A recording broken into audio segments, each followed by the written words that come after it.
Jackson almost had a smile when he saw the results of this one. Michael Jordan is right there challenging this shot when he goes up with it, but again, it's the quick release. It's out of his hands before Jordan can get there. What a spectacular shot by Scottie Pippen, and he was hammered by Anthony Mason, so Pippen will go to the line.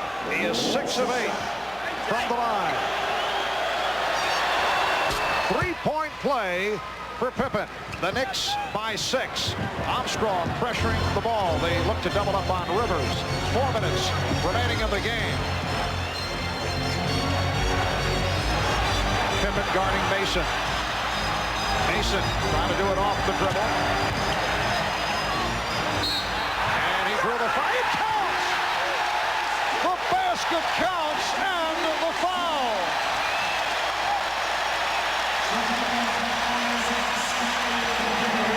That's why coaches tell players when you commit a foul, make sure he doesn't get the shot off because of the continuation call in the NBA. The strength of Anthony Mason to draw the contact and then still get the shot up. He makes it, goes to the foul line.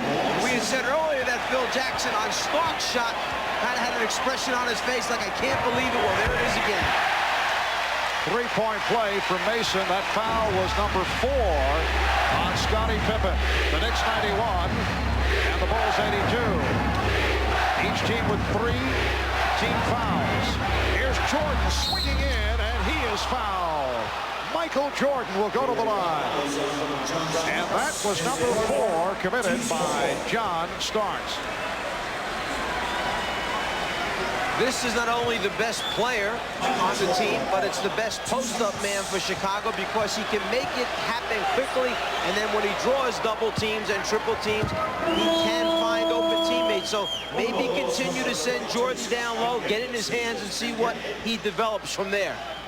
Scott Williams returns. B.J. Armstrong sits down. Michael Jordan is 2 of 2 from the line. Now 25 points for Jordan.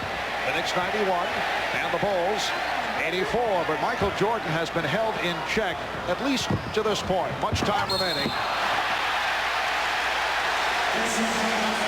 So for Jordan, that is number 4. One of the new pressure release sets that New York put in practice, starting their guards at half court and then sprinting them back to the basketball. That time Jordan gets him with the leg. 3:20 remaining in the game.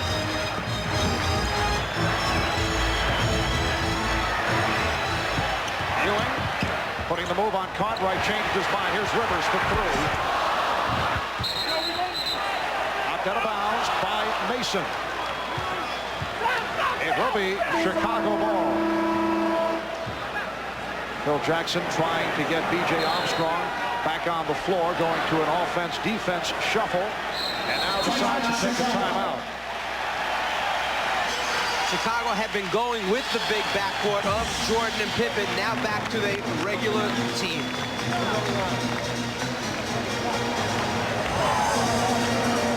Welcome back to Madison Square Garden in New York. The Knicks 91 and the Bulls 84. John Starks has played Michael Jordan to at least a standoff. Actually, he has outshot Jordan 8 of 14, 5 of 7 from three-point range for Starks, and he's done a good defensive job on Jordan.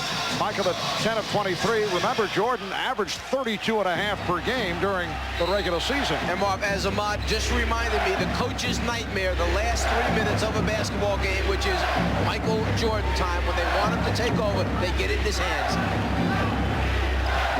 Just under 3 minutes remaining in the 4th. Starks went for the steal. Shot clock at 8.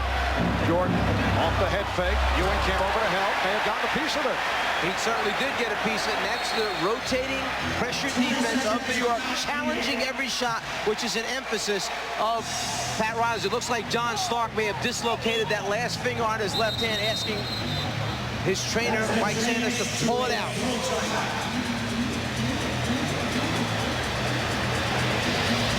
He gets up and tries to deny on the flash post to Michael Jordan. Then on the reverse, as Ewing comes and helps, you can see him holding that left hand where the finger has been dislocated. John Starks has suffered a slight injury. The pinky finger on his left hand was jammed. That's Knicks trainer Mike Saunders popping it out and putting it back in. He's taped up and ready to go. Marv? All right, Hannah. John Starks suffered a dislocated finger. Final day of the regular season against these same Chicago Bulls, but apparently John is all right. The Knicks 91 and the Bulls 84. Oh, what a play. Jordan slapping it away, and it was last touched by Rivers. The league leader in steals gets that hand in there, goes off of Doc Rivers' right leg, out of bounds. The official, Bennett Salvatore, right on top of the play. Michael with his 5th steal of the game. Bulls came into today winners of 9 consecutive playoff games. That goes back to last season. The Knicks have won 25 straight here at home. That's regular season and playoffs. Illegal defense call for the second time against the Knicks. So that will spell out a technical foul. 2:20 remaining in this fourth quarter. The Knicks have 3 timeouts remaining, 3 plus a 20. Chicago with 2 left. Jordan converts on the technical. In case the officials needed some help, he's pointing at the guy that's illegal is right there, John Starks. He is below the foul line, across the front of the rim, and he's not double teaming anybody. That's illegal. 6-point Knick lead. Pippen stripped. Starks for Mason, and the open shot. They double up on Mason, and he lost it. Here comes Jordan. Armstrong. And Pippen has the open 3. Recovered by Armstrong. Just under 2 minutes remaining in the game. The Bulls with the ball, trailing by 6. Now Jordan. Well, Chicago has had its opportunities. That was kicked out by the Bulls. The quickness, the defense of Chicago produces another turnover. Mason tries to back into Jordan to get some space. Problem is, he loses his balance, throws it right to Bill Cartwright, and Chicago's off again to the offensive end. Rivers and Jordan battling for position. Jordan with the steal, the save. It's taken by Grant. What a play! And it's tipped home. Tipped home by Scott Williams. Michael Jordan with an extraordinary play on the steal. He was able to save it, and Mason is stripped. But a foul is called. You think Michael Jordan has no idea where the ball is being passed, but he manages not only to get a piece of it and keep it in bounds, then saves it before it goes back out of bounds to his teammates just to give him an opportunity. Reminds me of the Larry Bird play against Detroit a few years back in the playoffs, which produced the winning basket.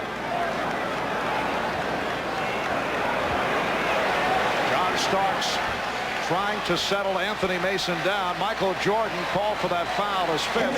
So Michael now in a gambling mode. Not a bad move, though. Anthony Mason is not a good free throw shooter at 68% during the season. Knicks lead by 5. Michael Jordan has struggled in the second half. He has done it, though, with his defense. John Starks has done an excellent job defensively against Michael Jordan. Now Phil Jackson playing offense, defense, sits Scott Williams down, brings back B.J. Armstrong, league's best 3-point shooter, to have another spot-up guy in there. When they go double-team Michael Jordan or Pippen, they want a guy that can float and hit that open shot. Well, the 68% free throw shooter, Anthony Mason, hits on both. The Knicks lead by 6.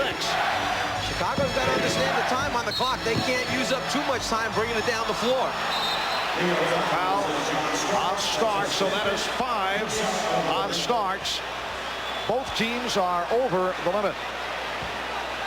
And that is exactly what the Knicks did not want to do. They stop the clock, and they provide Michael Jordan the opportunity to trim that lead as he goes to the line. You're exactly right, and I thought Scottie Pippen had taken a little bit too much time getting the ball down the floor, trying to get them into their half-court offense, being down 6 points with about a minute and a half remaining, and then they're fortunate that the foul takes place, and fortunate again that Michael Jordan happens to miss the free throw. And Jordan